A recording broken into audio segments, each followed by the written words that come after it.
Sebelum beta terlibat di dalam tim penerjemah bahasa Melayu Ambon, Tuhan sudah berbicara kepada saya lewat mimpi. Ketika itu, saat itu Tuhan bilang kepada saya bahwa Ocha bangun, ambil Alkitab dan terjemahkan ke dalam bahasa. Waktu itu beta seng mengerti mengapa Tuhan suruh beta bikin begitu.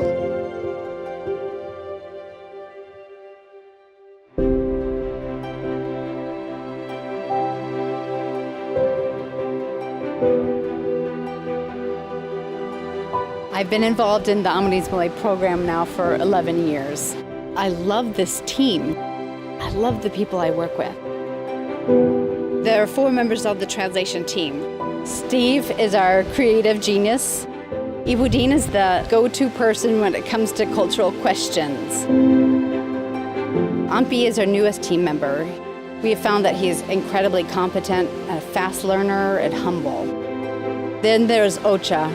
She's been with us for 13 years and has done a lot of the drafting. Yang jadi motivasi beta dari awal, yaitu dari mimpi yang beta dapat, dan juga beta percaya bahwa ini Tuhan bukan salah pilih, tapi Tuhan pilih beta untuk bisa hadir dan ada dalam tim ini. Then there's Dave Saxby. He's been doing the accuracy checking of Mark's Gospel. The other translation facilitator is Carrie. She's lived for almost 30 years in this province. So a question that we often get is, why do we need to do mother tongue Bible translation? Why not just in Indonesian? Why go through all the effort to do it in their mother tongue language? Dalam bahasa Indonesia, orang mengerti tapi tidak bisa merasakan langsung atau menyentuh langsung hati. Ya, kita mesti terjemahkan dalam bahasa yang paling sederhana biar bukan cuma orang di kota yang mengerti, tapi orang di kampung juga bisa mengerti. Dorang biasa dengar firman Tuhan yang sama dalam bahasa Indonesia, tetapi waktu dorang dengar dalam bahasa Melayu Ambon pasti itu beda karena artinya sangat jelas dalam dorang punya bahasa. Jadi penting untuk menerjemahkan Alkitab biar orang-orang yang pendidikan yang terlalu tinggi bisa mengerti apa yang Tuhan mau dalam dorang punya hidup. Waktu dong baca, dong tahu, dong mengerti persis dengan dong pun bahasa sendiri, jadi dong bisa pikir, oh apa yang Tuhan mau yang beta mesti bikin. John and I are members of Wycliffe USA, and we are here as guests of the Protestant Church of Maluku as the technical resource for Bible translation. So we're here to serve them. This is their translation. This is the translation of the local church. And so we see ourselves as supporting the church. We do not replace the church, we support the local church. And a lot of what we do, we orient ourselves around how do we build capacity in the local church. They say it's a good idea to work yourself out of a job. I think I've almost accomplished that. The team members, they can now do everything that I do, and that's where we want to be. The pastoral review team of the Protestant Church of Maluku checks all of the work that we've done. They can see the process firsthand, so they see that the translations, they're accurate and natural, they can be trusted.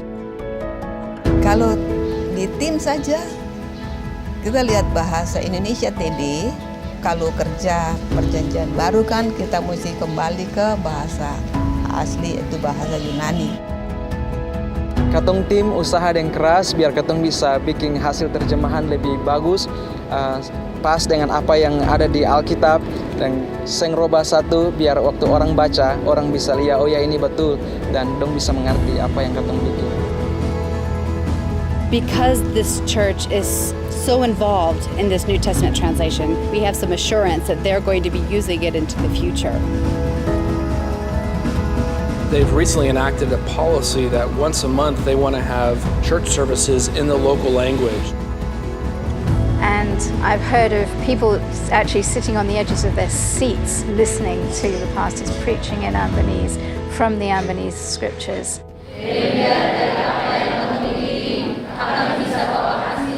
Spiritualitas yang baik harus menggunakan bahasa yang dimengerti dengan betul. Kalau saya berbicara dalam bahasa Melayu dan bahasa lokal, saya merinding. Bagi saya, itu spiritualitas.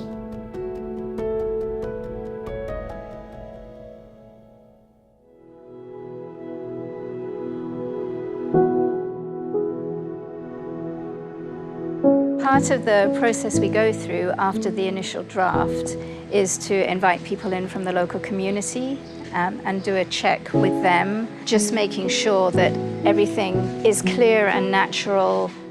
And we often get answers where we're surprised. Someone has not understood the text as we've intended to be understood. And all that means is we go back, we revise, we polish, and we clear things up. Ada banyak pikiran, ada banyak ide, tapi harus pilih satu untuk masuk dalam hasil terjemahan. Dan itu yang katong pikir, yang katong mesti bikin, biar hasil terjemahan, waktu orang baca, orang bisa mengerti. One of them responded at the end of that checking session, "Wow, I had no idea that there was so much hope," and they're just crying. Waktu pertama kali pemeriksaan dengan salah seorang bapak, habis itu beta tanya bapak itu atau om itu, mengapa om menangis? Apakah om memang sama sekali seng mengenal Tuhan atau tidak mengenal Yesus selama ini? Dia bilang bahwa seumur hidup beta tahu cerita tentang Yesus, beta tahu Yesus. Tapi hari ini beta bisa mengerti mengapa Yesus mati di kayu salib par beta lewat bahasa ini.